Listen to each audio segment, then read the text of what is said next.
This is my song in defense of the fence. A little sing-along, an anthem to ambivalence. The more you know, the harder you will find it to make up your mind. It doesn't really matter if you find you can't see which grass is greener. Chances are it's neither, and either way it's easier. See the difference, 'cause it's not that simple.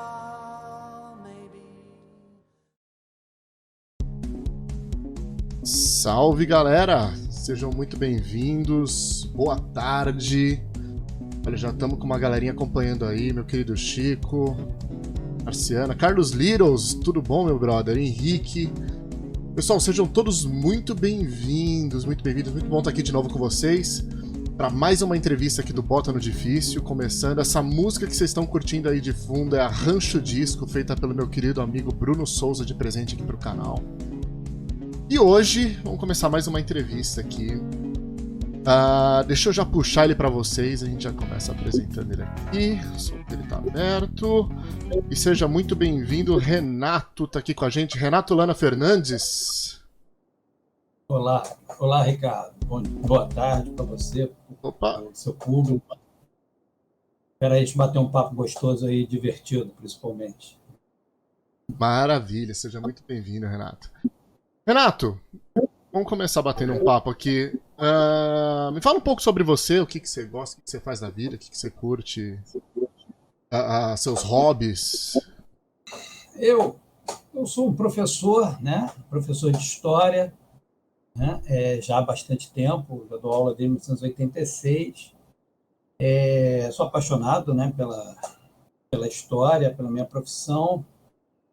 E, paralelamente à história, eu gosto de estudar um pouco sobre futebol, gosto muito de música, né? Tenho uma paixão pela música dos anos 60, dos anos 70, em especial os ingleses, né? Mas eu tento conciliar isso tudo aí, tentando fazer do meu trabalho o meu prazer, né? Você gosta? Fala. Música anos 60, anos 70. Quem que você acha que é melhor, Beatles ou Rolling Stones? Pensando com polêmica, hein? Eu adoro Rolling Stones, mas eu prefiro os Beatles, sem sombra de dúvida. Então acho que tem. Estamos na mesma comunicação. Eu sou um fã dos Beatles mas também. É uma briguinha que eu acho que é comercial. Qual que é a sua música preferida dos Beatles? Assim, se é que existe uma, né? Não necessariamente tem. Pois é, essa pergunta não se faz a um bitomaníaco, né? É uma puta sacanagem, né? Mas é por isso que eu perguntei. Depende do dia. Se você quiser assim, fazer uma média, você fala Hey Jude e tal. Mas eu, particularmente, gosto muito de uma música. Eu gosto de duas músicas que sempre escutei mais de 1 milhão de vezes e cada vez que eu escuto eu gosto. Uma é In My Life, né, do álbum Robertson, 65, e a outra é Across the Universe, né, do John Lennon. Acho que a voz do John Lennon nessa música. Enfim, existem duas versões dela, eu gosto das duas, mas são minhas músicas que eu mais gosto de ouvir, né? Você já assistiu o filme Across the Universe? Já assisti. Eu acho sensacional esse filme, eu acho ele muito bonito. É muito bem feito. Pra quem não assistiu, eu recomendo, viu? É um filmaço. Eu gosto muito. Às vezes os filmes dos Beatles dependem muito, tem alguns que são muito, muito oficiais, né? Muito seguem aquela coisa de glorificação dos personagens, e tem uns que os caras fazem uma criatividade. Eu gostei desse do ano passado, Yesterday, né? Achei bem criativo o filme, né? Achei um filme bonito, uma bela homenagem aos Beatles. Né? Eu gostei disso. Eu gostei. Assim, eu vou te falar que eu esperava mais desse filme, mas não que eu tenha me decepcionado. Mas acho que a proposta dele não era também fazer um filme assim, era um filme de sessão da tarde, né? Mas eu não sei se é porque eu fui no cinema. Eu acho que quando eu vou no cinema, eu vou numa expectativa de que, porra, eu tô indo no cinema, cara. Mas não desmerecendo, o filme é bom, não tô falando que é ruim, não. É só porque eu fui com uma expectativa muito alta, eu acho. Porque às vezes as pessoas fazem uma campanha, né, do filme e criam essa expectativa da gente, né? Mas é um filme interessante, um filme gostoso. Você falou que você gosta de futebol também, então já que é pra chegar com voador, os dois pés no peito, eu já vou perguntar, Pelé ou Maradona? Zico. Zico! Não, eu falei, Boa. Não, pô, Zico. eu falo Zico pelo seguinte, essa pergunta sua É. é uma pergunta que já foi feita muitas vezes, né, no nosso tema aí de falar de Maradona hoje, né? Mas eu acho que essa resposta depende muito do grau de afetividade que as pessoas têm com o jogador, né? Porque na Argentina, por exemplo, vai se falar de Maradona. Mas, se você me permite assim, um aprofundamento, eu Fique à acho vontade. que são jogadores que precisam ser vistos de forma diferente. E é em cima desse olhar diferente que essa resposta afetiva ela pode se construir. Eu acho que o Pelé ele pertence a uma geração de jogadores que vai mais ou menos até o Zico, mais ou menos o Zico, Sócrates, o Falcão, aquela geração de 82, no caso brasileiro, aonde você tem um jogador que é identificado como equipe, né? Eu não consigo pensar no Pelé como um jogador único, só o Pelé, por mais que ele seja o Pelé.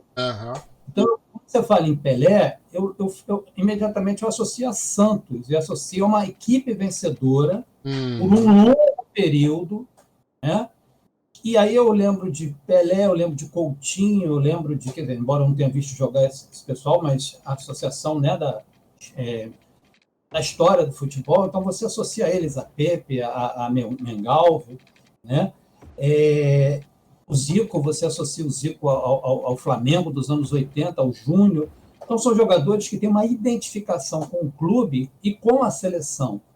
Certo. Então, a relação deles com o futebol é uma relação de equipe, de conjunto, de estar associado a uma identidade clubística e da seleção.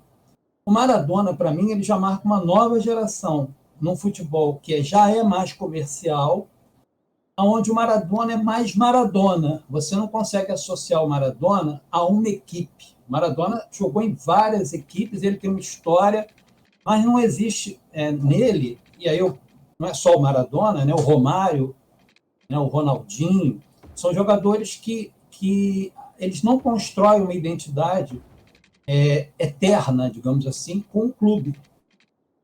Né? Eles têm uma associação com a seleção. A geração do Maradona, quer dizer, quando a gente fala em Maradona, a gente lembra dele fazendo gol na Copa de 86. Né? A gente vai mostrar imagens do Romário, a gente mostra o Romário fazendo gols na Copa de 94. Quando você vai mostrar imagens do Pelé, você vê Pelé fazendo gol pelo Santos, você vê o Zico fazendo gol pelo Flamengo, você vê o Sócrates fazendo gol pelo Corinthians.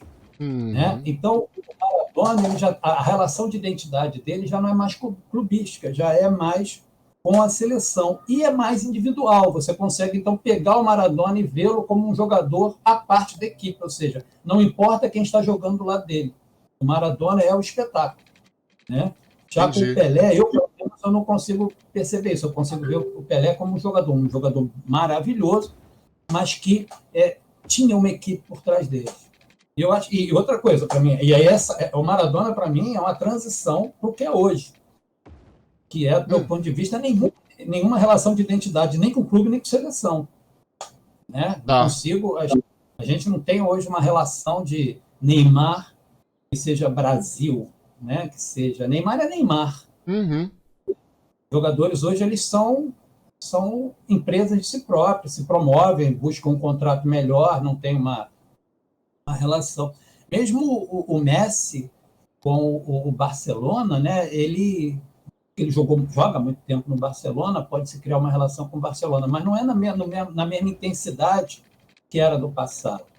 Mas para não fugir da tua pergunta, e aí eu usando o lado afetivo e o futebol que eu mais admiro, eu fico com o Pelé. Eu acho o Pelé melhor jogador que o Maradona. E aí Muita gente vai discordar de mim.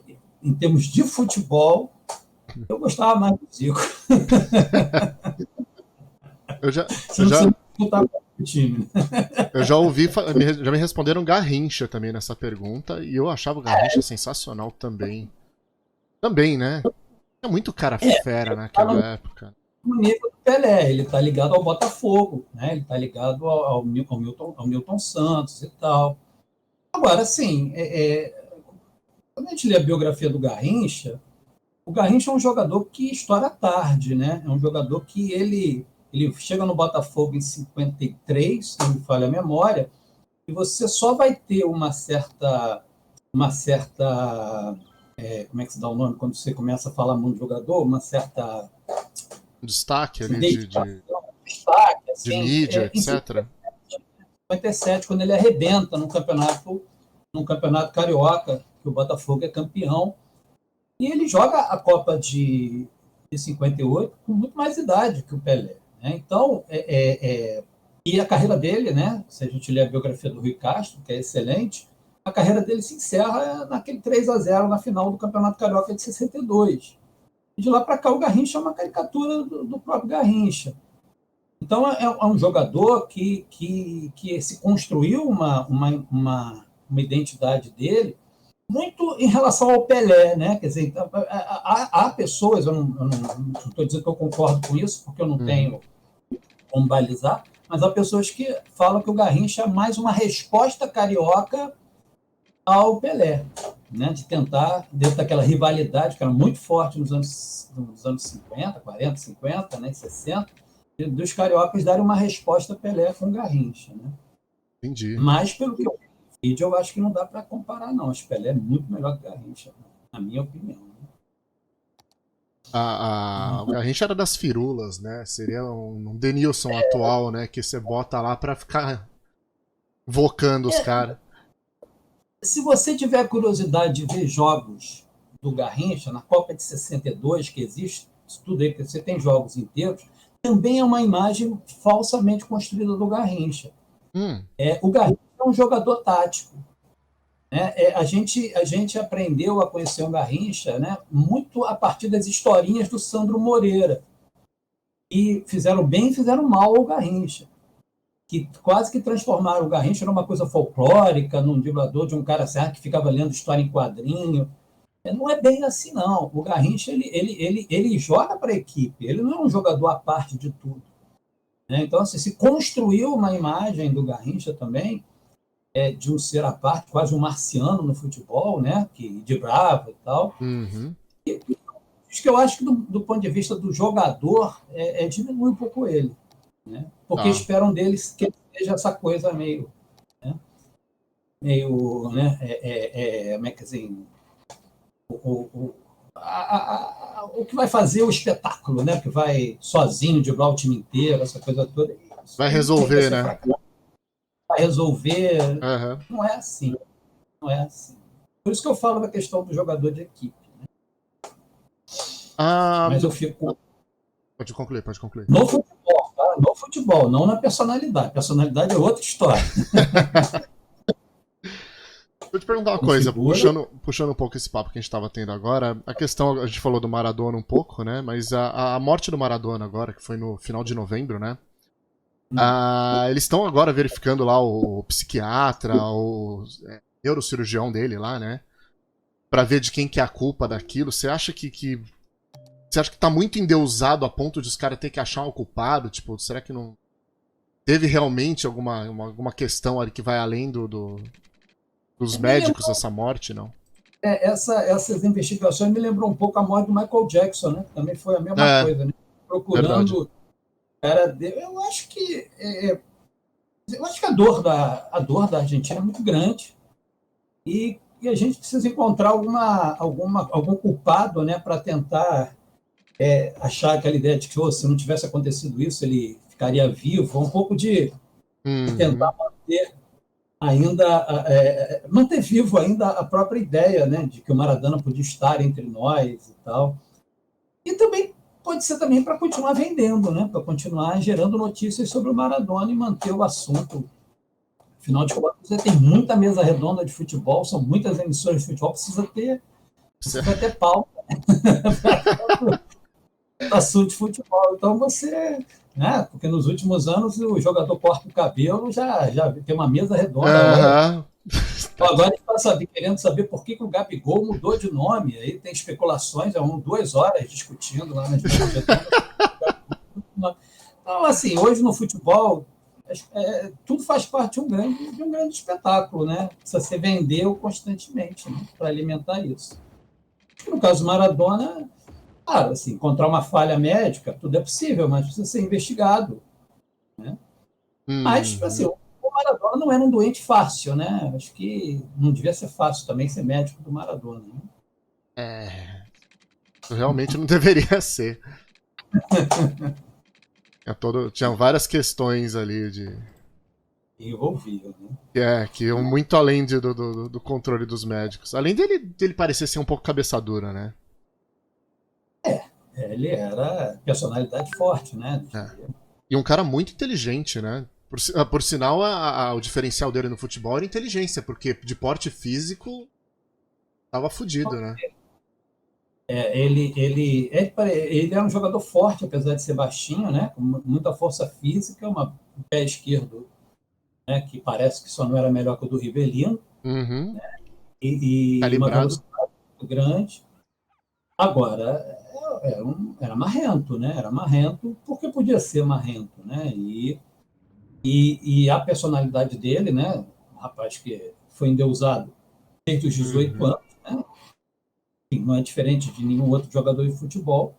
Só que eu acho que ele desenvolveu um traço de uma certa consciência social e política do que ele era, que ele exerceu, e que ele exerceu livremente, né? O Maradona não foi um jogador que foi moldado por nenhum media training, impossível fazer isso com ele, né? Não é um jogador que se adaptasse a qualquer fórmula de comportamento para agradar empresário ou qualquer coisa. Então, a carreira dele, isso acabou virando a sua marca, a sua personalidade. E ele investiu nisso. E investiu nisso até na vida pessoal, né? Ele ia fundo em tudo, né? Da mesma maneira que... Né? Isso é muito comum também em alguns astros de rock dos anos 60, né? E são pessoas que não têm limites, né? Não dão limite a si próprios, né? E vão fundo. No caso dele, foi na droga, na bebida, aquilo que dava prazer a ele. E, ao mesmo tempo, exercia uma genialidade, uma postura de personalidade, né, inédita e rara, né? E rara no âmbito do futebol, né? Muito difícil você encontrar jogadores com uma postura política, um senso crítico como o do Maradona, né? Talvez o Sócrates, mas o Sócrates não ganhou a dimensão internacional que o Maradona ganhou, né? Verdade. A morte do Maradona, você acha que muda o que pra gente hoje, assim? Certo que é recente, mas o que você acha que muda nesse cenário atual e futuro aí? Em termos de ficar na mídia, eu acredito que a tendência a mídia é tão rápida, né? Sucesso, tanto que a tendência é as coisas ficarem um pouco esquecidas. Mas eu acho que tem uma representação simbólica, ele vai ficar, que eu até usei esse termo uma vez conversando com os amigos, né? Quando eu olhei o Maradona morto, né? Quando eu vi a morte do Maradona e eu comecei a ver os vídeos do Maradona naquele material em VHS ainda, né?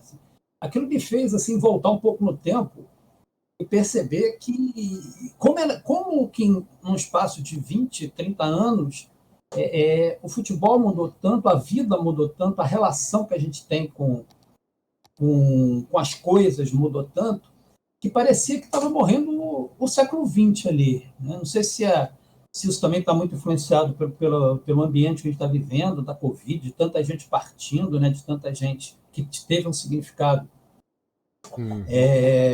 no passado maior, e o Maradona se soma a ele, só que eu acho que ele ganha uma dimensão muito maior, mas parecia que era um mundo que estava acabando, né? Parecia que era um século que estava se encerrando, que simbolicamente a morte do Maradona representava isso, né? parecia que era a morte de tudo que a minha geração, eu tenho 57 anos, né? Então, digamos que eu fui jovem quando o Maradona jogava, estava no auge da carreira dele, nos anos 80, né? Então, é como se aqueles símbolos representativos dessa geração estivessem morrendo junto com ele, né? Então, sim, fazendo uma brincadeira, né? Quando eu vi que morreu o videocassete, morreu o DVD, morreu o Maradona, né? Morreu, assim, vão morrendo. Morreram as estrelas de rádio, né? Exatamente. Então, assim, morreu a indústria da música, né? Da forma como ela existia.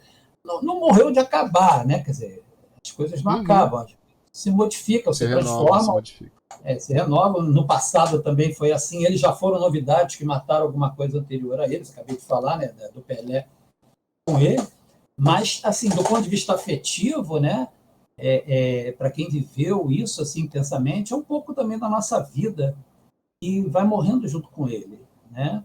E isso é meio melancólico, né? Meio melancólico para mim, mas faz parte da vida, faz parte da história, né? Faz parte de uma transformação que é muito rápida, né? Eu acho que o que assusta a gente é a rapidez com que essas coisas acabaram, né? Elas surgem, acabam.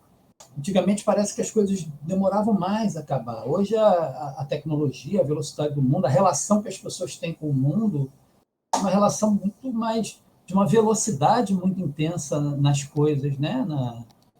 Na carreira, né? Você pensar um jogador com 19 anos, o Vinícius Júnior, por exemplo, 19 anos é vendido por 80 milhões. Quer dizer, se a gente pensar que o Falcão para ser vendido para a Itália tem que jogar não sei quantos anos no Internacional para chegar lá. Então, eles são levados, né?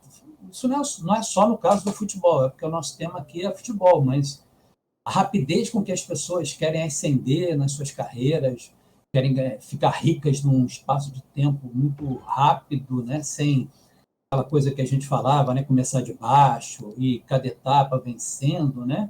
A ideia de que tudo hoje tem que ser rápido, veloz, para ontem, e isso leva a uma lógica de produtividade, de estado de tensão, né, que modifica a relação que as pessoas têm com a vida, né, a relação que as pessoas têm com o outro, com as pessoas que você ama, com as pessoas que você convive diariamente, né? Então, assim, a morte do Maradona, ela para mim, pelo menos, ela representou muito esse fim de etapa, esse fim de século, né?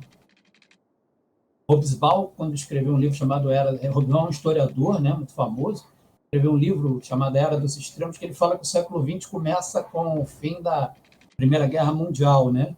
Sim, não fazendo uma paródia com isso, né? Digamos que o século XXI começou com a Covid, né? Se bem que alguns falam que começou com o atentado das Torres Gêmeas, enfim, aí cada um vai definir isso. Mas, assim, do ponto de vista afetivo, parece que o século XX está acabando agora. Okay. Uma coisa que você falou de renovação que me fez pensar aqui agora é interessante. Eu falei até do vídeo Matou a Estrela do Rádio, mas a gente fala tanto do fim do rádio, o início da TV, as novas mídias. E agora a gente está fazendo um podcast, como muitos estão fazendo agora, onde é o mesmo rádio de antigamente, naquele bate-papo e etc. E boa parte desse podcast hoje se destina a mídias que não são... que não tem vídeo, né? Hoje você tem um podcast no Spotify, Deezer, etc. Então, é o que você falou, tudo acaba se renovando, né? Muitas fazem a mesma coisa, né? Assim, só que essa mesma coisa, a relação que se tem com essa mesma coisa é completamente diferente, né? Eu acho que é uma vantagem e é uma desvantagem, eu não sei, mas eu acho que o que diferencia hoje é a quantidade, né? É a possibilidade de a gente estar fazendo aqui uma entrevista, um bate-papo, que seria impossível se a gente não tivesse essas mídias aqui. Ela permitiu que pessoas comuns, né, pudessem ter acesso para o bem e para o mal, né? Politicamente para o mal, né? Mas, enfim, tivessem acesso a colocar suas ideias, mesmo que sejam grandíssimas besteiras, mas, enfim, você tem Uhum. né, a possibilidade de colocar. E as escolhas são muito maiores. Né? Então, eu sempre comento com meus alunos determinadas coisas que para uma geração são marcantes e que outras gerações não conseguem mais viver. Por exemplo, se você perguntar para o pessoal da minha idade quem foi National Kid, você vai ter quase que 90% das pessoas. Se você tinha uma televisão, você sabe quem foi National Kid. Uhum. Por quê? Porque você só tinha televisão, você só tinha que ver National Kid e você ficava, né? Então, todo mundo conhece National Kid. Agora, se você perguntar para ele assim, qual é um garoto de rua, qual é o seu programa, depende da rede social, porque tem 250 mil séries de televisão para ele ver sobre não sei quantas plataformas, e aí fica um grupo vendo, né? Então, você corre o risco de ser muito popular, mas com um número limitado de pessoas. Né? Então, você não existe mais a unanimidade. Então, enfim, quando você via futebol no passado, você tinha que ver aquele jogo que era transmitido, né? Então você só via aquele. Você não conhecia outras possibilidades de futebol, você não sabia como é que era o futebol na Arábia, na China, no Japão, e hoje você vê futebol no mundo inteiro, 24 horas por dia, se você quiser. Então, é uma outra relação que você tem. E essa nova relação gera novas ações, novos graus de identidade com o esporte, com a música, com tudo. Todas as possibilidades. Bacana. Enfim. Essa relação de pegar o comparativo do que era antes para hoje, os craques de antigamente, assim, que a gente estava falando de Maradona, de Pelé, de Garrincha, etc. Comparado com os craques de hoje em dia, porque você comentou que o Pelé já não tinha tanto aquele. Ele não pertencia a um clube, ele era o Pelé, né? Toda essa relação de amor à camisa. Você acha que o que mudou nesse meio tempo no futebol dos craques que a gente tinha antigamente para os craques de hoje? Não só nesse sentido, em todos, assim, de performance, etc.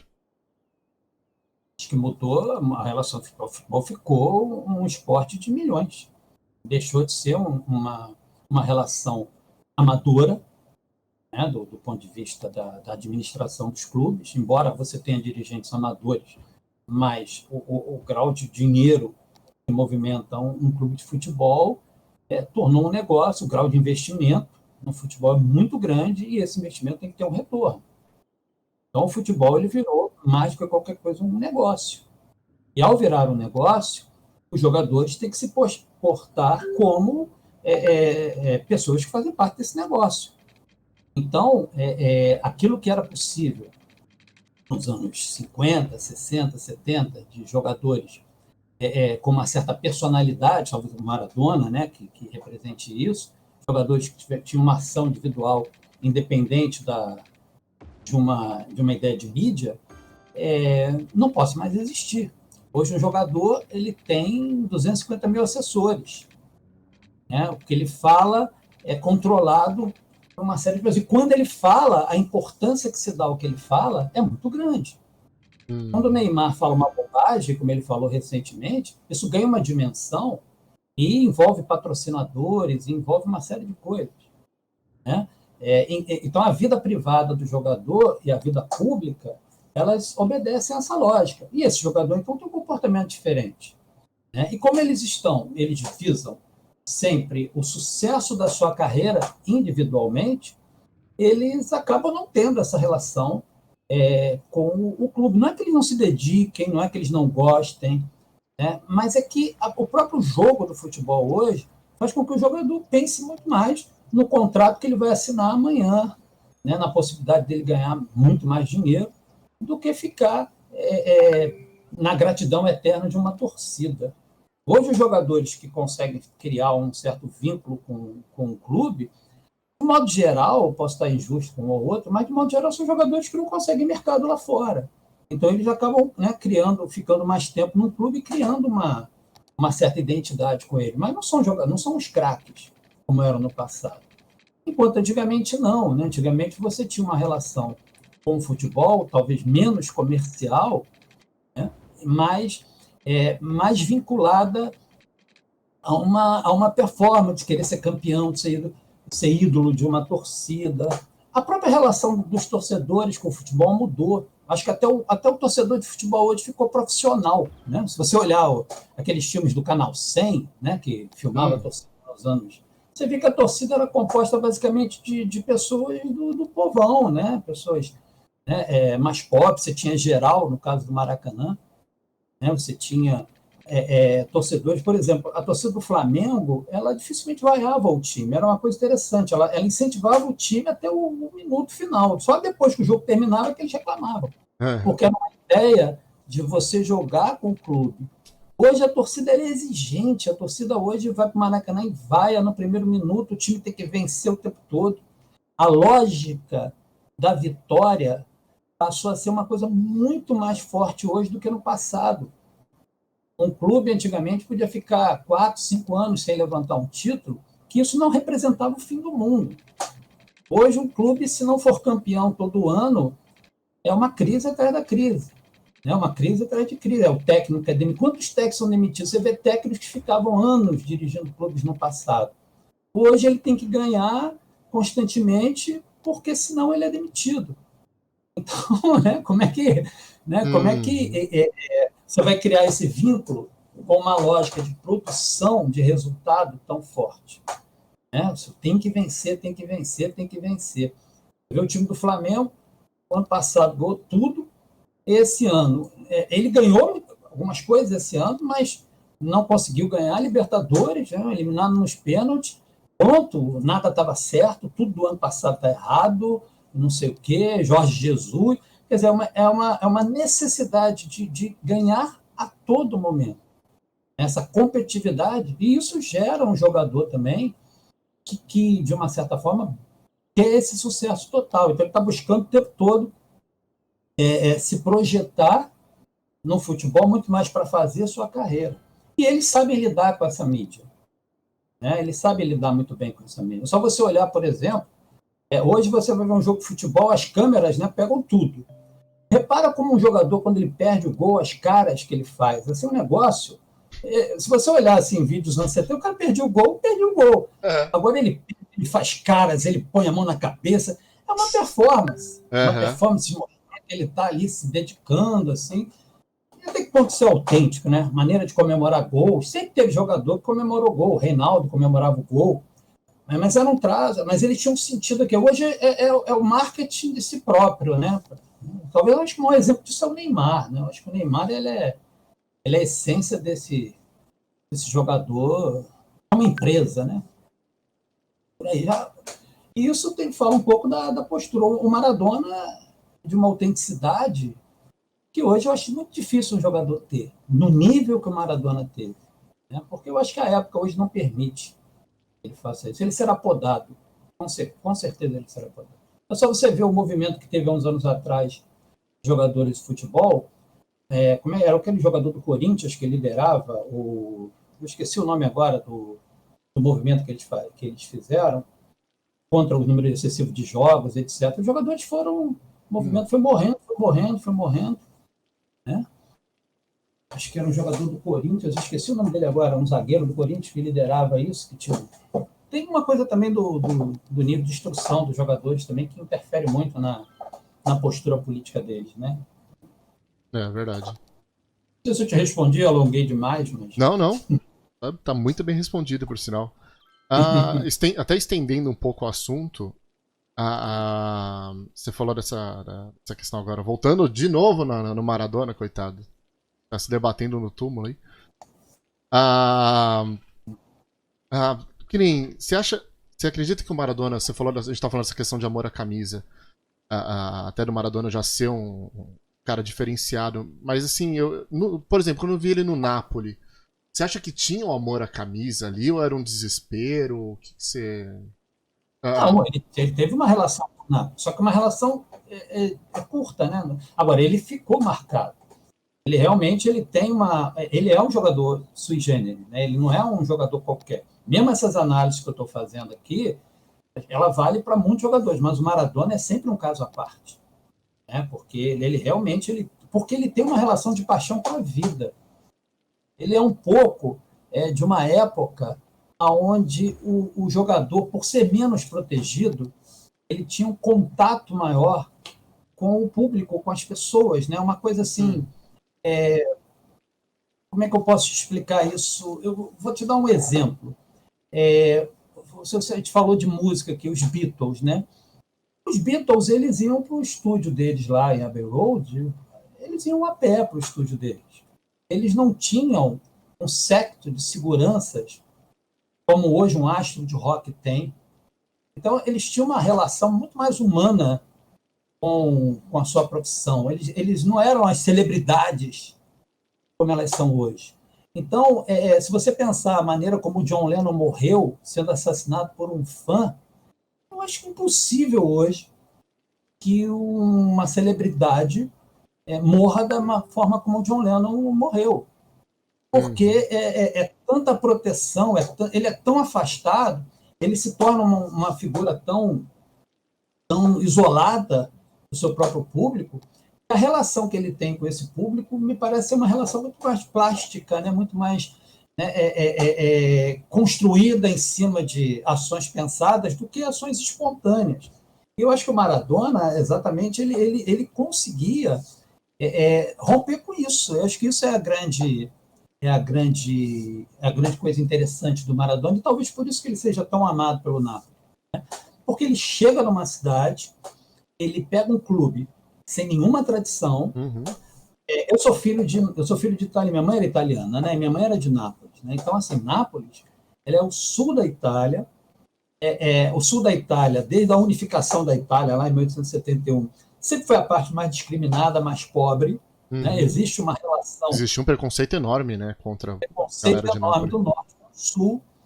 Ele vai jogar nesse clube, dá a um clube que não tinha tanta expressão, um bicampeonato, tanto que a Udine tenta fazer um pouco a mesma coisa com o Zico, né?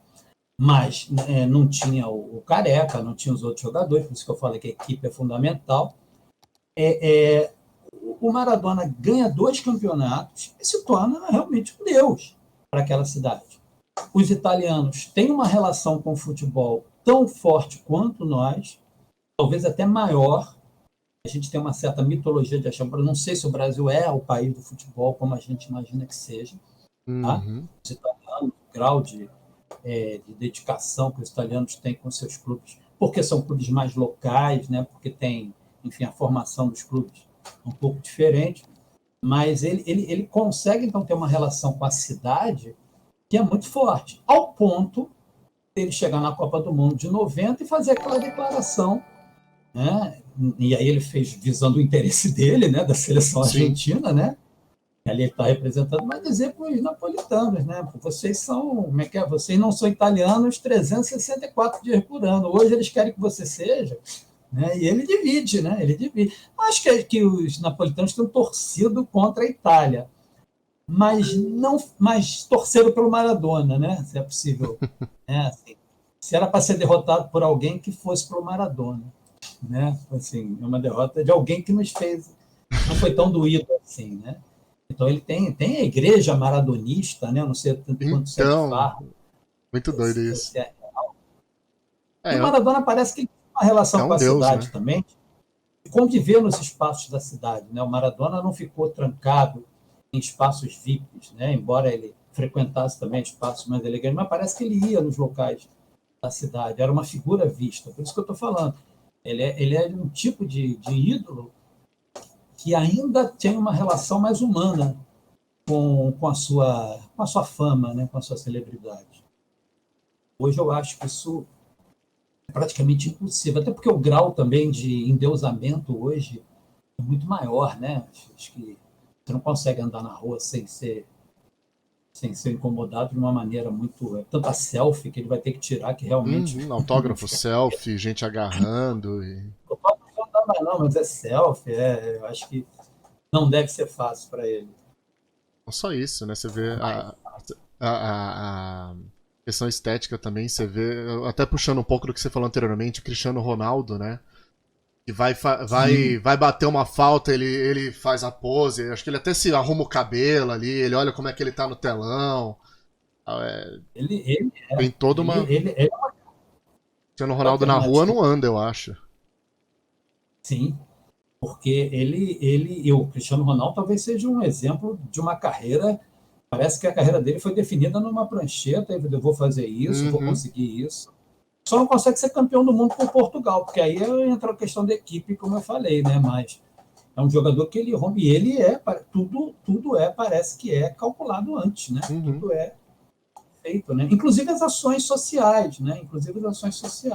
São feitas de uma maneira tal que ele, olha, ele não é tão, porque quando enfrenta ele, Cristiano Ronaldo só pensa nele, está pensando no cabelo daí, ele vai e ajuda uma determinada, faz uma ação social, uma instituição, então você já cria uma outra imagem, né? É o bom garoto, é o bom garoto. Você lembra do Roberto Carlos na Copa de 98, quando ele tinha um relógio, um Rolex, ele balançava assim, eu tenho um Rolex, eu tenho um carro aqui no meu pulso, ele falava umas coisas dela, não pegou bem, né? Aí depois ele aparece na fundação. Enfim, é uma relação diferente que você tinha na época do Maradona, do Sócrates. O Sócrates então, é um jogador, é uma figura interessantíssima, né?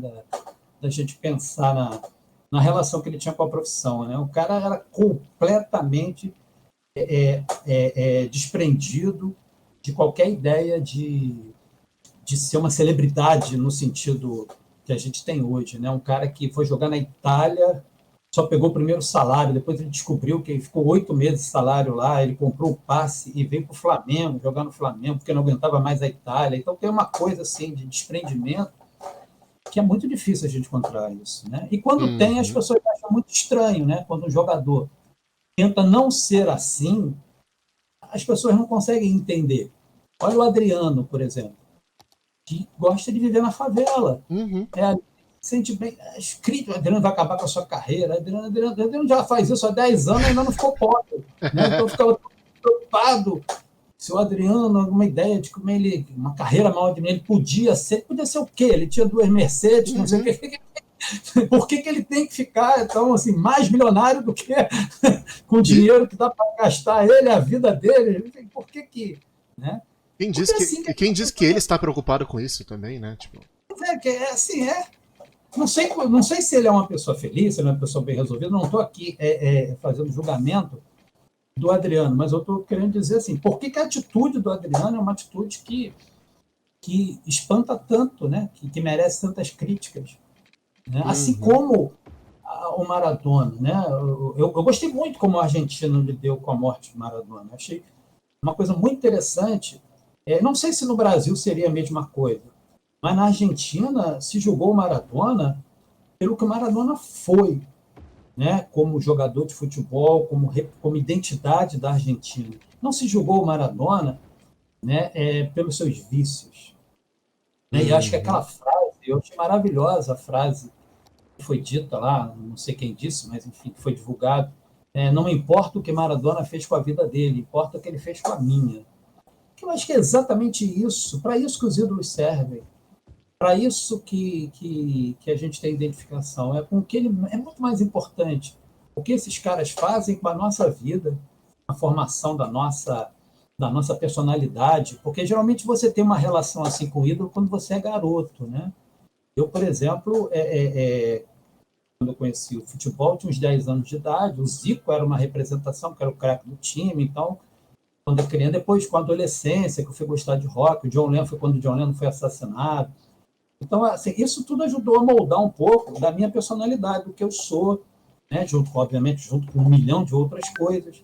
A função do ídolo é aquilo que ele ajuda a nos construir, e de preferência em termos positivos, né? Com o que você vai ser, né? E o Maradona, né? Os argentinos conseguiram ter uma relação com o ídolo que extrapolava aquilo que ele fazia na vida pessoal. Eu não sei se no Brasil seria a mesma coisa, principalmente no momento que a gente está vivendo um moralismo tão forte, eu não sei se a relação de Maradona com as drogas não ia ser mais forte do que ele representou no futebol. Não sei. O Brasil de hoje é uma esfinge que que eu não sou capaz de decifrar. O povo que tá mais preocupado em apontar dedo do que qualquer coisa, né? Mais apontando, que já é uma tradição nossa, né? A gente tem uma relação com quem nos representa, às vezes muito cruel. Eles não podem falhar. Né? Não sei se é um fenômeno só brasileiro, mas aqui no Brasil isso é muito forte. A gente nunca perde uma Copa do Mundo, Ricardo, porque o adversário foi melhor que a gente. Nem o 7-1, nem ele ganhando de 7-1 diz que ele foi melhor. O Brasil, toda a Copa do Mundo, o Brasil tem que ter um culpado. O apontar o dedo, como você se referiu, no futebol, ele é muito forte. Assim, não há uma Copa do Mundo. 30 e 34 foi porque São Paulo e Rio brigaram. 38 foi porque a Guia fez um pênalti na Itália lá. 50 porque Barbosa era negro, frangueiro, não sei o quê. 54 porque o jogador tem um relatório de um membro da comissão técnica dizendo que os brasileiros não conseguiam em situações que exigissem do brasileiro razão, que controlasse suas emoções, o brasileiro não conseguia, porque o brasileiro era muito, muito voltado à paixão, né? Ele não tinha a mesma capacidade de concentração do europeu, por isso a gente perdia para as equipes europeias. Né? Aí quando ganha a euforia, maravilhoso. 66 foi porque o Feola, foi porque foi roubaram lá, bateram no Pelé, 66. Em 74 a culpa do Zagallo. 78 foi o Peru que entregou o jogo para a Argentina. 82 foi porque o Tele não levou um zagueiro lá, escalou o Serginho. Valdir Pérez, que era o culpado. Em 86 porque o Zico perdeu o pênalti. 90 por causa do Dunga. 98 porque o Ronaldinho... Qual foi que ele passou mal? Foi 98, ele zicou, né? Ele passou mal. 2006 foi o Roberto Carlos foi ajeitar a meia. Nunca é a gente. Nunca é a gente. Sem agora foi o Neymar que estava nunca é a gente. 7-1 foi o Filipão, claro. Então, assim, a gente precisa encontrar culpados para as nossas derrotas. E assim também na vida, né? A gente está sempre... A gente vai para a política, então, né? Precisa apontar destruir completamente o seu adversário político, enfim. Parece que é um traço da nossa cultura, algo que precisa ser investigado. Essa coisa, que não sei se é do Brasil, né? Mas pelo menos é de quem forma a opinião pública no Brasil. É muito difícil a gente falar também de uma característica nacional num país tão grande com tanta diversidade, né? É complicado, não é fácil. Essas análises generalistas sobre o povo brasileiro, sobre o que o povo brasileiro é. Enfim, até porque nossa história também nos leva muito a ser um povo muito oprimido, muito sofredor, né? Que ainda precisa acabar com a escravidão. Não acabou. A abolição aconteceu, mas a escravidão continua. Continua ativa. A escravidão cultural, a escravidão, né? Ideológica. Enfim. Mas tá bom o papo, tô gostando. Então, deixa eu ampliar um pouquinho então esse nosso bate-papo. A tua relação com esportes em geral, né? Eu já vi que você é um aficionado de futebol, né? Mas, além disso, o futebol é realmente seu esporte preferido? Existem outros esportes na tua vida? E se sim, qual que é a tua relação com eles? Ou qual a tua relação com o esporte no geral? Não, basicamente é futebol mesmo. Eu não tenho uma relação... Eu não sou um esportista, né? Eu sou uma pessoa... Eu sempre fui uma pessoa obesa, né? Eu não gosto de fazer ginástica. Eu corro na praia porque acaba mais rápido. Né? Eu corro na praia para acabar mais rápido. Né? Com a pandemia eu não estou correndo. Mas... A pandemia tinha que ter alguma coisa de bom, né? A minha relação com o esporte é mais futebol. Mas eu vou te confessar uma coisa. Quando as Olimpíadas foram aqui no Rio de Janeiro, eu fui assistir alguns jogos da Olimpíada e, principalmente, depois eu fui assistir a Paralimpíada. E eu fiquei extremamente emocionado com o esporte olímpico. Eu diria a você que o grau de dedicação, o grau de esforço que esses atletas fazem, tanto na Olimpíada como na Paralimpíada, é algo impressionante. E sem nenhum apoio, sem nenhuma estrutura para eles, é impressionante. E é extremamente emocionante. Eu assisti um jogo de handball de cadeirantes, que foi uma das coisas mais bonitas que eu vi na minha vida. Eu saí, realmente me emocionou o grau de dedicação deles. Eu assisti esgrima e achei mó barato. Então, eu acho que eu sou um exemplo, mesmo gostando muito de futebol, de alguém que não foi apresentado aos outros esportes. Que não foi, né? Eu acho que talvez a escola teria um papel diferente, porque a gente vai ver, tipo, uma escola só tem a quadra de futebol quando tem. Né? Então, o brasileiro e as pessoas, de modo geral, precisavam ser apresentados a esses esportes para poder entender e se apaixonar por eles. Né? Então, assim, hoje eu acho muito interessante os outros esportes. Não conheço todos, mas tem. Agora, realmente, o futebol ele é uma paixão que, na verdade, o futebol é uma continuidade da criança, né? Que existe no esporte. Né? A gente continua assim, a torcer para um clube de futebol é um pouco de continuar sendo criança, né? De continuar jogando, continuar brincando, né? Na medida que as responsabilidades da vida adulta vão chegando, a gente tem um espaço ali de Escape. colecionar algo de figurinha. Né? Tem, assim, eu tenho um amigo meu que trabalha comigo que ele tem time de botão. Eu tinha meu time de botão guardado dos anos 70, ele me pediu, estava aqui jogado, eu dei para ele. Eu E jogava com ele, meu pai. olha, botei lá na gaveta, botei seu nome. Eu falei, pô, obrigado. Né? Porque, então, assim, continuar a ser criança, é continuar a ser criança. Isso é muito interessante. Né? Aliás, foi uma coisa que eu vivi quando eu conheci o Zico, né? Me levaram lá no CSZ, no Você conheceu o Zico CFZ. mesmo? Da Assim, hora. pô, eu não sabia o que perguntar. Eu tinha tanta coisa para dizer para ele e ao mesmo tempo não conseguia dizer nada. Enfim, é isso. Né? Mas essa é a minha relação com os esportes não futebol. Eu já não digo mais que eu gosto de futebol, o resto não me interessa. Não, eu gosto. Principalmente se for ao vivo. Vai muito. Ia, pelo menos, é muito no estádio, né? A Eu, sua frequência. olha, eu ia mais nos anos 80. Eu ia mais nos anos 80, eu ia mais. Depois eu comecei menos. Por uma questão, assim, vida de professor não é fácil, né? E grande parte da minha vida eu trabalhava em 4, 5 escolas. Eu realmente ficava muito cansado para ir no jogo domingo, tinha muito trabalho, então eu acabei me tornando mais um torcedor de televisão. Né? Mas, e também eu confesso a você que os estádios hoje, aquela coisa está muito, muito plastificada, muito elitizada. Eu não tenho muita vontade de ir em estádios hoje, não, porque não me dá a mesma sensação, né? Porque a gente torce, né? Para deixar vazar nossas emoções, né? E eu vou naquele jogo, eu acho coisa tão. Parece que eu estou no teatro, o Maracanã está tão coxinha, né? Que eu confesso a você que eu não tenho mais aquela. Um jogo ou outro, tal, mas não tem mais aquela coisa que eu tinha na minha juventude. Eu estava no Maracanã no dia que o Flamengo empatou com o Botafogo, foi campeão brasileiro em 92, que a arquibancada caiu, eu estava ali pertinho, né? Caramba. Aquilo também me assustou um pouco na coisa da irresponsabilidade dos estádios e tal. Acho que eu envelheci, por isso que eu não faço Maracanã. Acho que dá uma certa preguiça também de ir para estágio, né?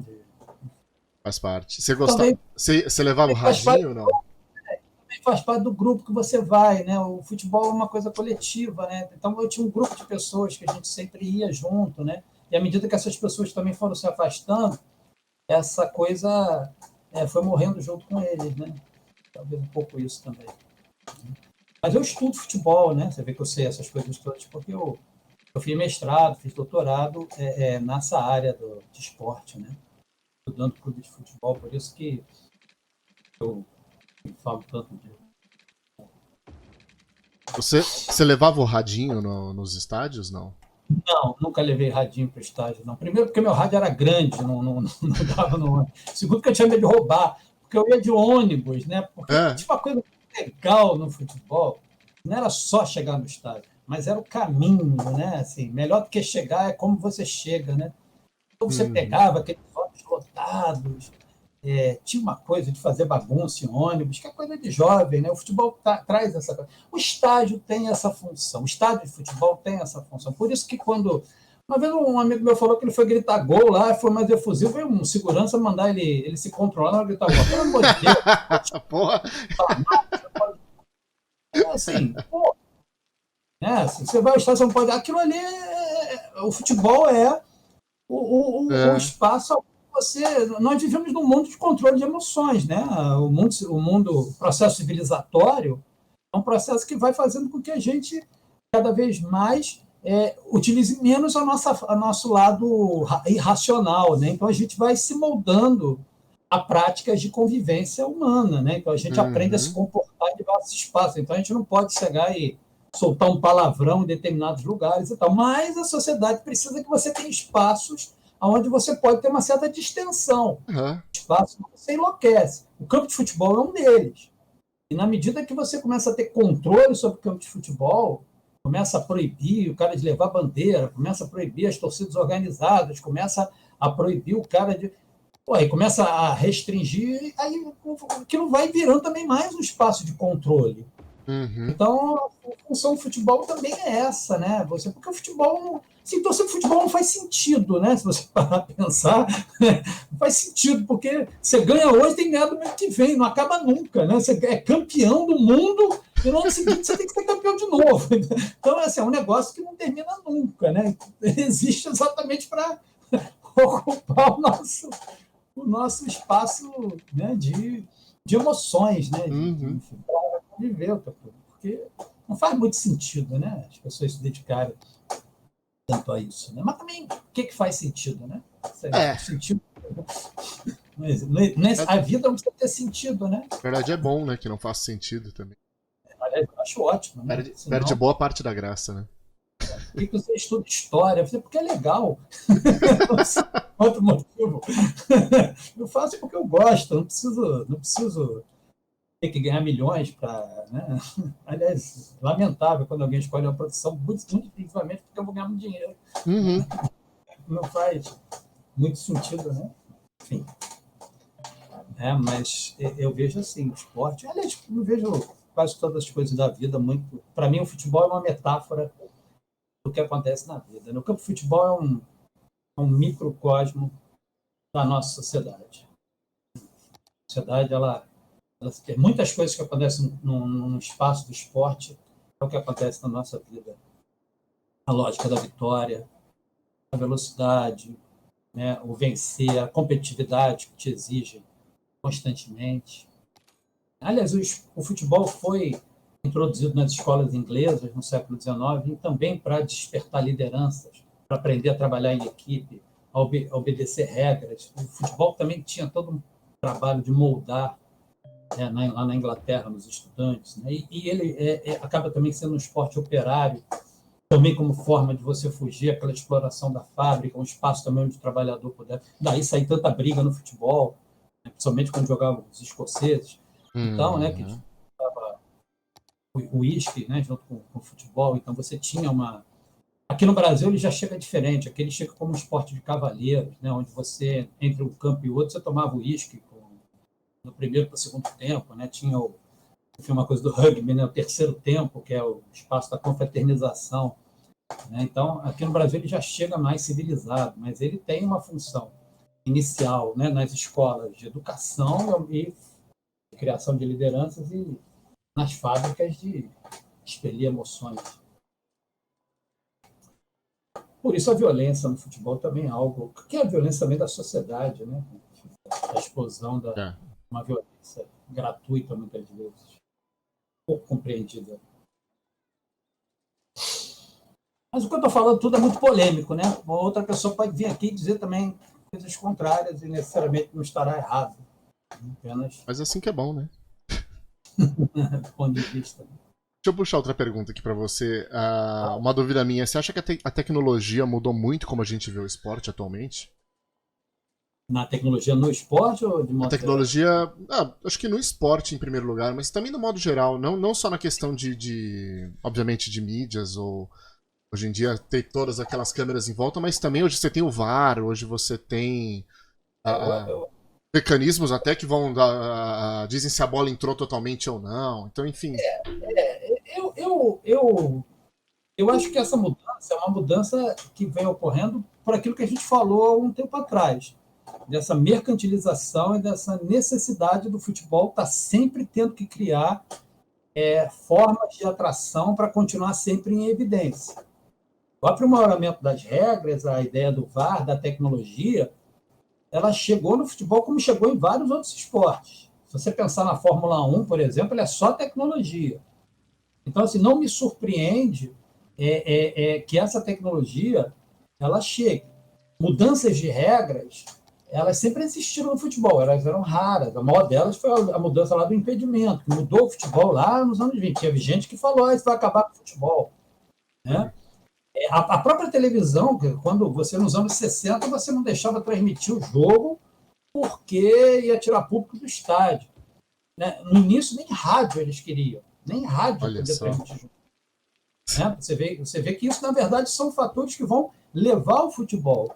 Eu acho que quando chegou o VAR e essas técnicas... O VAR talvez hoje seja a grande discussão. Eu acho só que demora muito, né? Dá muita frustração no torcedor, essa coisa de ver a bola entrar e ficar esperando para ver se o juiz confia, mas quando você grita gol já não é mais a mesma coisa que era. Agora, isso é uma nova forma de torcer também, uma nova relação. As pessoas têm que se adaptar.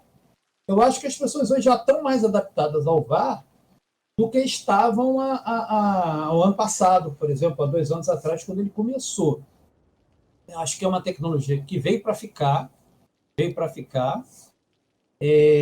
tem coisas boas e coisas ruins, mas tem uma coisa que talvez me incomode um pouco, que é essa busca absurda pela justiça. Né? Acho que o VAR, ele tenta, que é uma busca que a sociedade parece que está querendo, né? A ideia da verdade absoluta. Né? Não pode haver espaços para dúvidas. Parece que a tecnologia dá a gente a certeza milimétrica das coisas. E aí, quando você traz isso no esporte, você fica querendo buscar uma justiça que o esporte não tem. O esporte não é justo. Futebol é um jogo injusto, por natureza. O time joga na retranca e o outro vai lá e faz um gol. Né? E aí você querer que a bola... E assim, eu fico impressionado com os impedimentos que se dão. O cara estava com o dedão na frente, é impedimento. Assim, tecnicamente, mas isso é impedimento? Então, assim, parece que o VAR precisa se humanizar um pouco mais, na minha opinião, mas ele responde um pouco o que a sociedade também está querendo muito. Uma busca insana que não vai conseguir por uma coisa que é impossível de acontecer, que é a justiça, né? A justiça absoluta. Então, se você bota a linha lá do impedimento um pouquinho mais para cá, ele está impedindo, um pouquinho mais. Então, onde você vai encontrar essa justiça? E assim, se a gente trouxer para o lado da política, fica se querendo procurar o cidadão político não corrupto em essência. Não vai encontrar ninguém. Porque a corrupção é um olhar. Né? A corrupção é um olhar. Tanto que um é um bandido desgraçado e o outro, não, mas se é o meu corrupto, tudo bem.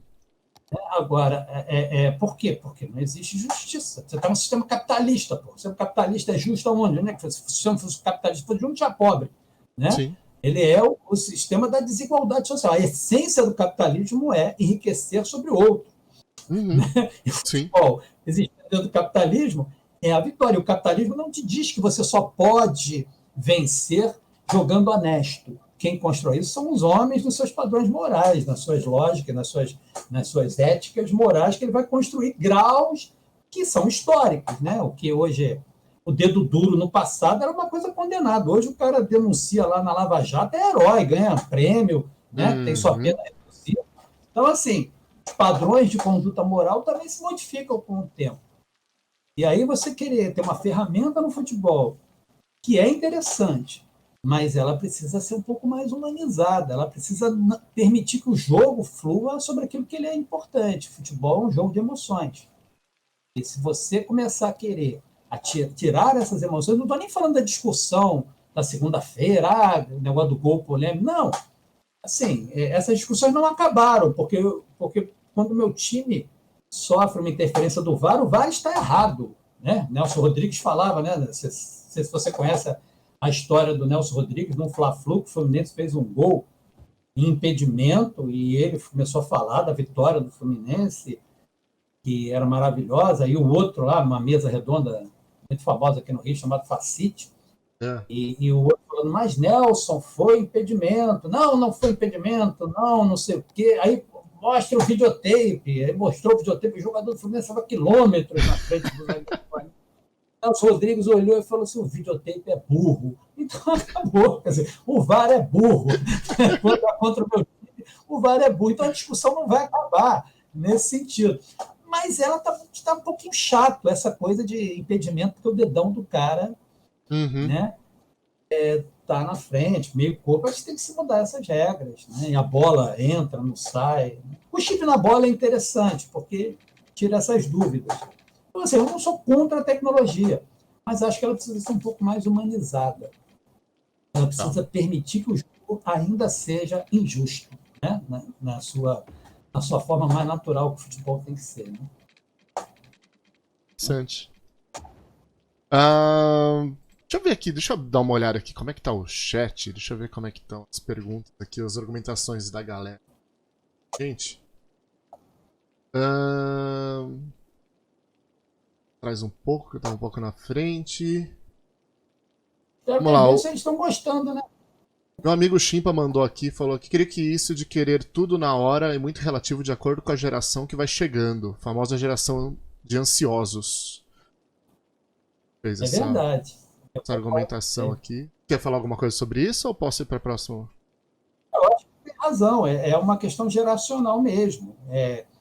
Veja, é um mundo muito mais competitivo, muito mais difícil do que era há 30, 40 anos atrás. 30, 40 anos atrás, se você fizesse uma universidade, você podia até nem trabalhar no que você se formou, mas você teria emprego. O conhecimento que você obtinha ao estudar te dava um emprego, mesmo que não fosse na área que você escolheu. Hoje, você pode ser muito bom, mas você necessariamente não tem um emprego. Existe um esgotamento do mundo do trabalho. O mundo do trabalho está diminuindo. As profissões estão... A tecnologia está... Né? Não é como no século XIX, onde você demitia 100 cocheiros, quando inventaram o automóvel, você demitia 100 cocheiros e contratava 5 mil operários. Não. Agora você está demitindo 10 mil e contratando 100. Então, você realmente é um mundo que te exige um grau de luta para você ganhar seu espaço muito forte. E essa ansiedade é natural. E isso gera nas pessoas esse tipo de ação de querer mostrar quem é o mais rápido possível, que é muito mais cruel hoje do que era no passado. Existe uma lógica do sistema capitalista para que isso ocorra. Capitalismo neoliberal, principalmente. Só beneficia o próprio capital. Né? Isso passar só beneficia a concentração de capital de quem tem o poder. Nada melhor para quem controla os meios de produção que você tenha trabalhadores agonizantes, ansiosos, querendo mostrar tudo. Né? Verdade. Acho que todo sistema econômico tem suas falhas e a do capitalismo é essa, né? Não, eu digo assim, todos, né? Não, eu digo...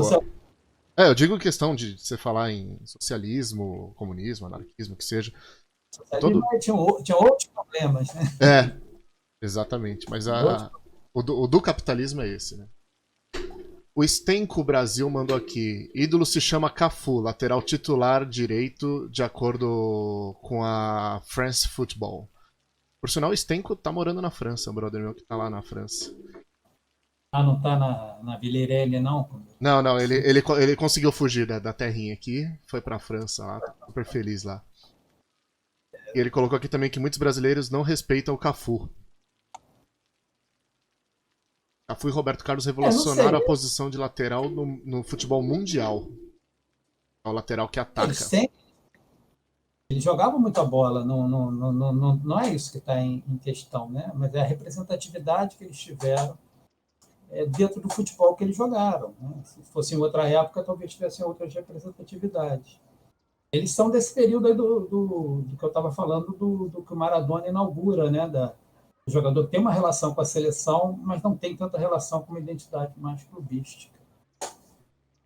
Quando eu falo identidade clubística, veja, eles têm clubes que são lembrados, com o Romário, por exemplo, tem uma relação com o Vasco. Não é isso que eu estou dizendo. Estou dizendo que ele não tem uma relação de só jogar num clube, ou jogar em pouquíssimos Certo. clubes. Nos anos 70, se um jogador saía do clube para ir para outro, era um escândalo. Quando o Rivelino saiu do Corinthians para ir para o Fluminense, foi um negócio de escândalo. Foi uma coisa muito absurdo, assim, né? Não se trocava jogadores. O Flamengo tentou contratar Roberto Dinamite do Vasco. O Vasco nem dinheiro tinha, fez uma vaquinha lá dos portugueses, foram lá e tirar ele lá do Barcelona e trazer de volta. Só para o Flamengo. Então era uma outra relação com vendia sede, mas não perdia o ídolo. Né? Era diferente. Era o tempo do passe também. O jogador era quase que escravo. Tem isso também, né? O passe tem O jogador não ficava rico jogando futebol. Ficava rico jogando futebol porque ele era explorado pelo clube. Tem esse lado também. E o passado não era maravilhoso. O passado tem seus problemas, muitos problemas. Não estou aqui fazendo comparações de melhor ou pior. Estou querendo dizer que são diferentes. Sim, sim. Você tocou numa coisa aí que você falou de socialismo. Você quer continuar com as perguntas? Ou...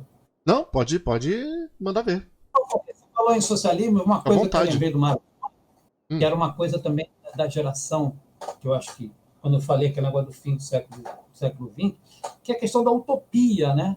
Assim, existia também, não é só no futebol, na sociedade, a ideia de uma utopia de futuro. Né? Quando eu falei essa coisa de você ter emprego, de você trabalhar, havia uma... E aí, fosse a utopia socialista, do ponto de vista político, fosse, né, qualquer outra forma de utopia, as utopias, de uma certa forma, morreram. Né? Morreram também porque um pouco morreu também o ideal de uma sociedade Estado-nação, aquela ideia da grande nação, da construção do grande Brasil. Hoje existe um discurso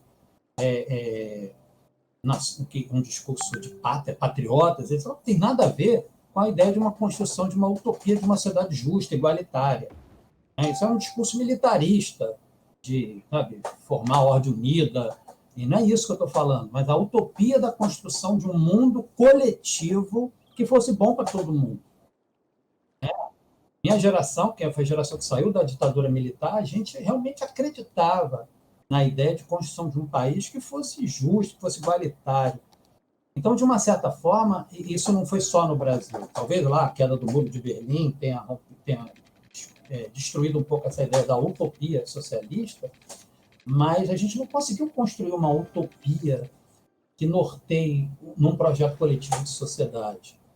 Isso talvez seja uma das explicações também dessa forma de viver, de onde as pessoas estão procurando as suas saídas individuais, não acreditando tanto em projetos coletivos. Talvez isso explique algumas coisas que a gente está vivendo. Sim, sim, faz sentido. Vou voltar aqui para o chat, então. Vamos ver aqui o que mais temos. O Jean colocou aqui... Tava falando da questão, quando a gente estava falando sobre a renovação e citei do podcast, ele mandou assim: hoje em dia, com tantas coisas sendo feitas ao mesmo tempo, o podcast ou o rádio, ele não veio como uma versão 2.0 para a galera que quer se informar e acompanhar um jogo até uma publicidade, ou está sendo só como um background para som ambiente? Cara... Eu não sei nem se eu posso responder isso, porque eu confesso a você que eu não entendo absolutamente nada disso de podcast, do que alcança. Eu realmente não tenho... Talvez você possa responder melhor do que eu. É um meio que eu não tenho intimidade assim, para saber da força. Eu acho, assim... Eu acho que o podcast, ou rádio até, ou essas novas mídias que estão surgindo, né, agora, que puxam um pouco de antigamente, acho que estão relacionadas assim a uma vida corrida. Eu tô vendo numa relação minha, onde eu mesmo tô trabalhando, fazendo uma série de coisas, eu não tenho tempo de ligar a porra da TV, até porque eu odeio televisão. criou um ódio já pela TV faz um tempo. Então eu não tenho mais paciência de ligar a TV pra me informar. E ao mesmo tempo a gente fala, pô, não, é importante a leitura, eu gosto, mas eu gosto de ler as coisas que eu tô afim de ler, eu não tô afim de ficar lendo sobre, sei lá, o que tá acontecendo na França em relação à economia de lá, ou um problema da Grécia. Eu não tenho tempo de ler isso, então eu acabo indo atrás de mídias que eu sei que vão me dar resumos por áudio ali, que eu vou ouvir aquilo enquanto eu faço outras coisas, entendeu? Acho que tem um pouco disso. Até porque hoje a quantidade de informações que você recebe, elas são muito maiores do que eram no passado. Então, Sim. antigamente, você tinha que esperar o jornal das 8 para saber o que aconteceu. O gol, a gente ouvia o gol no rádio e tinha que esperar o Fantástico dar os gols da rodada, né? É verdade. O rádio te dava o gol de uma maneira épica. Quando você viu o gol, não era tanto assim, né? Mas, então você... Hoje não, hoje é instantâneo, né? Hoje você não... Aliás, hoje a gente não tem nem paciência para esperar. A gente quer notícia... A gente um dia vai chegar na notícia antes dela acontecer, né? Porque a velocidade, a gente fica preso a esse celular o tempo todo olhando para ver o que está acontecendo. É um pouco angustiante, sim. Mas eu não sei responder quais são os papéis. Eu acho que o futuro é esse mesmo. O futuro é esse mesmo.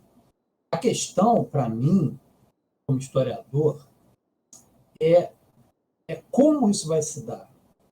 Eu não tenho dúvida nenhuma que a gente está caminhando para um mundo onde a tecnologia ela vai ser dominante e ela vai ser talvez boa no sentido de liberar o homem de determinadas atividades que não eram para os homens serem feitos. Né? Eu acho que assim, ninguém nasceu para ficar trabalhando num estacionamento no subsolo e pegando ticket. Se a máquina pode fazer esse trabalho, melhor para a humanidade.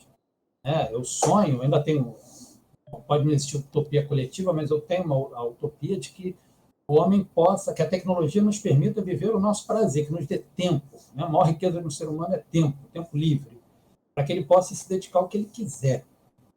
Então, se a gente conseguir chegar nesse mundo, que seja bem-vinda a tecnologia. O problema, para mim, é o processo. É o quantos vão ficar no meio do caminho. Porque, assim, qual o objetivo da gente ter tanta tecnologia? É construir o quê?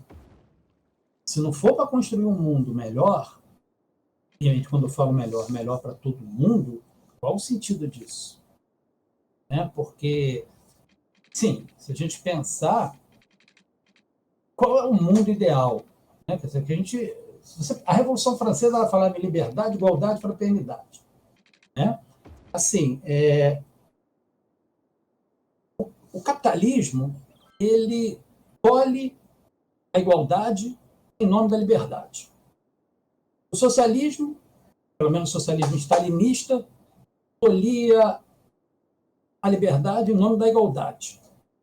Então, assim, como é que a gente vai conseguir construir um mundo que seja capaz de buscar a igualdade sem que se tolhe a liberdade?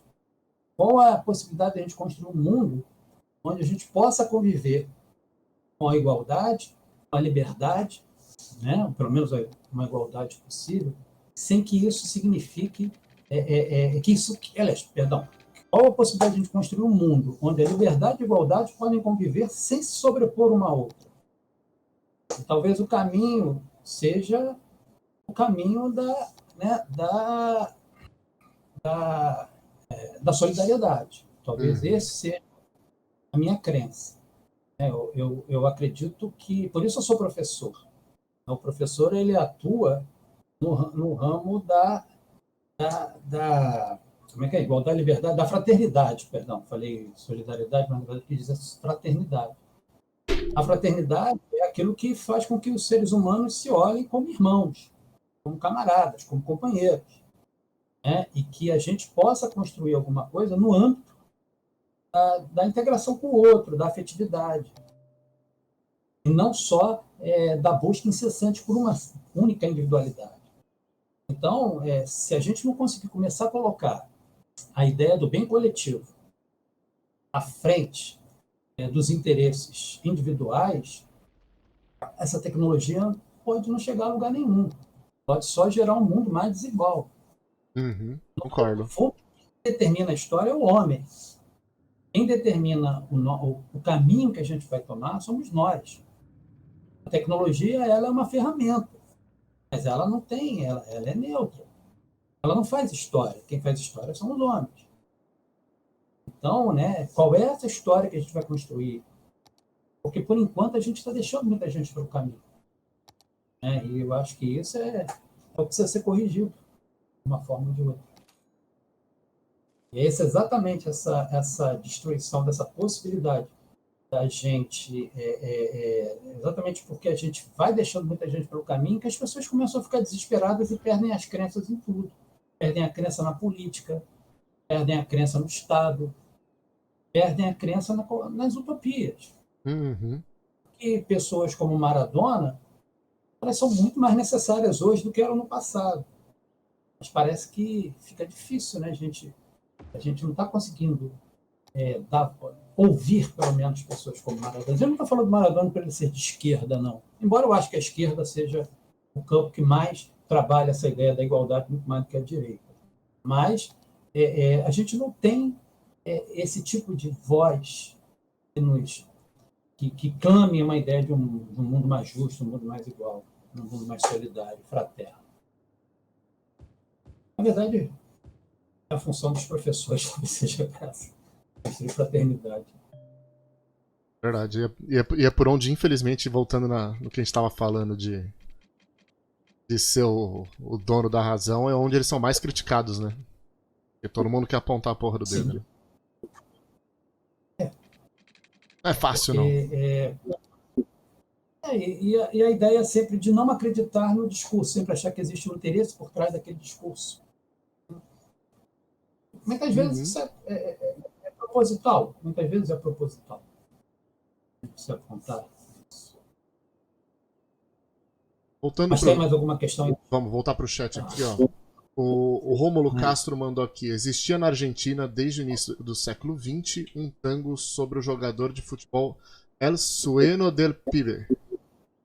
Não sei se a minha pronúncia está correta ou não, de 1942. Aí ele colocou um Vai em São Januário. Pois não sei se tá relacionado. Eu não conheço esse tango, talvez você conheça. Pra comentar. Esse rapaz aí desse vascaíno, do Pipe. Não, eu não conheço o tango, não. Mas o tango é a cara da Argentina, né? O argentino adora o drama, né? Todos os ídolos argentinos têm histórias dramáticas, né? Desde Gardel, passando por Evita, Perón, Maradona, né? Eles têm uma... Enfim, o tango é a música da tragédia, né? Encontrei minha mulher... Tinha um grupo antigamente chamado Língua de Trapo, que tinha uma música assim: encontrei minha mulher com seu amante na minha cama, usando meu pijama de bolinha. Indaguei alto lá, seu cafajeste, pode ser que ela não preste, mas o pijama é meu. Mamãe! Foi a minha mãe quem deu, né? Então, assim, o argentino tem no drama e na tragédia o seu traço de identidade, né? Então, genial. É possível essas músicas todas. Aliás, a Argentina, a gente fala em Maradona, mas grandes jogadores da Argentina também que disputam esse posto com o Maradona, né? A Bruna, nos anos 40, né? O Di Stefano, são jogadores, enfim, estão marcados. Há quem fale na Argentina que Di Stefano era melhor, porque a gente fala em Pelé e Maradona, mas existe uma discussão na Argentina de quem era melhor, Di Stefano ou Maradona. Como tem a nova geração que fala em Messi. Também tem essa coisa do melhor, também é muito geracional, né? Também, né? Enfim, você vê jogar. Há quem fale no Brasil que Leônidas era melhor que todos eles, que Zizinho, se não era melhor que Pelé, era tão bom quanto. Então, são jogadores que a gente não viu jogar, a gente fica só com as histórias, muitas delas inventadas, mitificadas. Por sinal, há quem fale no Brasil em Tevez até, né? Os corintianos... Carlitos Tevez, porra, criou um ídolo ali que, sei lá, eu sempre achei uma bosta, né, meu?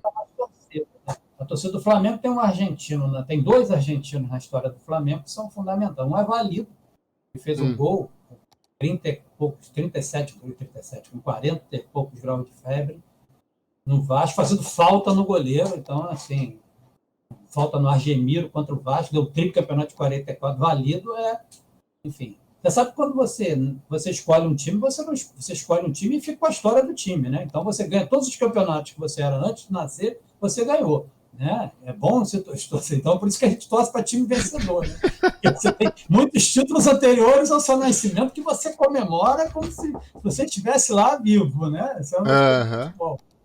O outro é o Doval, né? O Doval, que é um jogador também, um jogador fichincheiro, morreu numa boate lá com cocaína, né? Mas também era raça, pô. Foi jogar no Fluminense, foi uma decepção também nos anos 70, ele saiu do Flamengo, foi para o Fluminense, também foi uma tragédia. Doval jogar no Fluminense, aquilo era uma traição incomensurável. Né? Deixa eu ver se tem mais alguma... Chat, tem mais alguma pergunta aí? Alguém tem alguma dúvida? Quer mandar alguma coisa? Vocês estão curtindo aí, galera? A gente tá chegando já no final da entrevista aqui. Estão falando mal ou estão falando bem? Como é que tá aí? Até agora só tem gente falando bem. Tá faltando algumas perguntinhas aqui, mas... Pode fazer. Tem muita gente que tá acompanhando às vezes. O pessoal tá aqui falando que curtiu, mandando salve. Tem muitas vezes gente que tá acompanhando aqui o chat, mas não se inscreveu na Twitch. A inscrição na Twitch é gratuita, viu, galera? Pra você interagir com o chat, tá? E a inscrição é só uma ressalva aqui, até pra segurança nossa aqui. Senão daqui a pouco entra alguém aqui, começa a xingar todo mundo, fala do canal. Aí eu falo, quem que é? Não tem nome. É uma forma até de segurança aqui pro E é um negócio também canal. Né? O que leva um ser humano a entrar num lugar que ele não gosta para falar mal e, por exemplo, não participar. Os haters. Né? Sabe, eu fico comentários, assim, os comentários, por que esse cara está falando isso? Né? Assim, às vezes o cara morreu, o cara que morreu, o cara faz um comentário assim, extremamente indelicado. Por que ele está fazendo? O que ele ganha fazendo isso? Mas ele faz. Sabe, e aí? Sabe o que eu acho que quem transa não enche o saco dos outros? Às vezes é falta de sexo, cara. Você também não acha isso? Em muitos casos, sim. Em muitos Porra, casos. o cara não fode, ele quer fuder a vida do outro lá, encher o saco. Porra, vai fuder, malandro. Caralho. Se não tem com quem fuder, se masturba, né? Enfim, tem alguma relação... Não falta recurso atualmente na internet pra isso, né? Porra, vai... rapaz, os caras não conseguem ouvir uma música, não conseguem, né? Curtir um livro, enfim, admirar as coisas, vivem... O Chico Paulista colocou aqui, é um sentimento reprimido de raiva ou destruição que necessita ser verbalizado, caralho, o cara mandou, ou externizado de alguma forma. A fim de evitar isso, recomendo esse acompanhamento terapêutico. Pô, Chico, obrigado, viu? É bem específico. Chama-se recalcado. Recalcado. Né? Não consegue as coisas e fica... Verdade. Farofeira tá rachando o bico aqui, ó. Farofeira cansada. Gente, se não tem mais alguma pergunta, eu vou finalizando aqui então. Renato, alguma consideração final que você queira fazer? Vou agradecer, achei o bate-papo muito interessante, espero ter ajudado a contribuir para as pessoas pensarem em algumas questões, não necessariamente para concordarem comigo, mas para ajudar a refletir, pensar, né?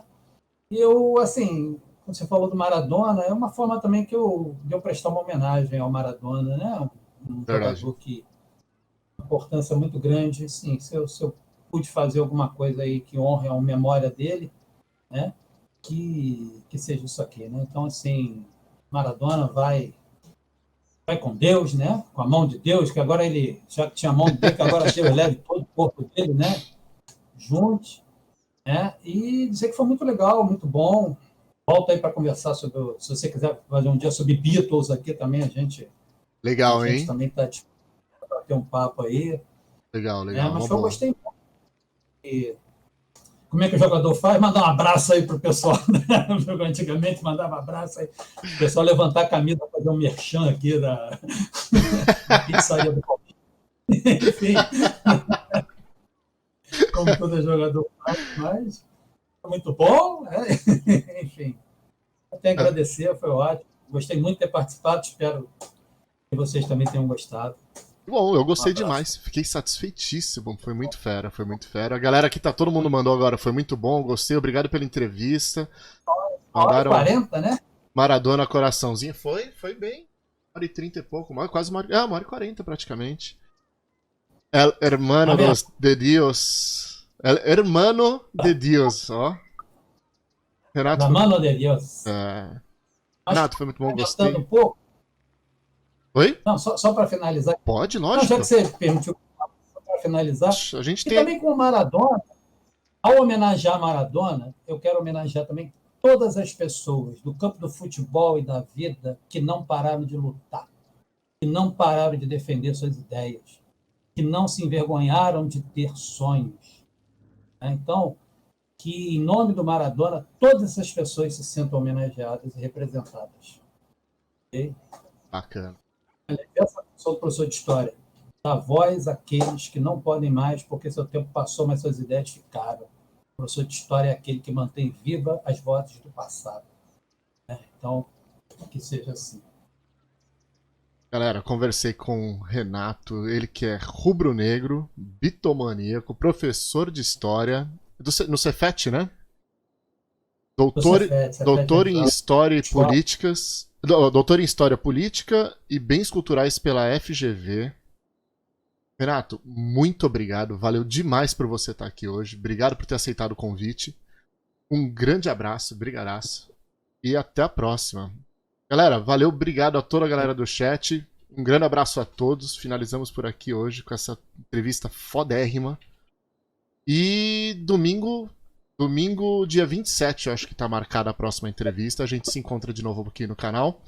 E só finalizando, para quem já conhece o canal aí, para quem tem assinatura do Prime Video, para quem já assina o Prime Video, tá? Ou do Amazon Prime, e puder ajudar o canal, é facinho ajudar o canal sem gastar nada. Você consegue se inscrever aqui pela Twitch, você consegue ajudar o canal a crescer sem botar a mão no bolso. Gente, muito obrigado por tudo. Um grande abraço a todos. Renato, obrigado de novo, aquele abraço. E até a próxima, meu querido.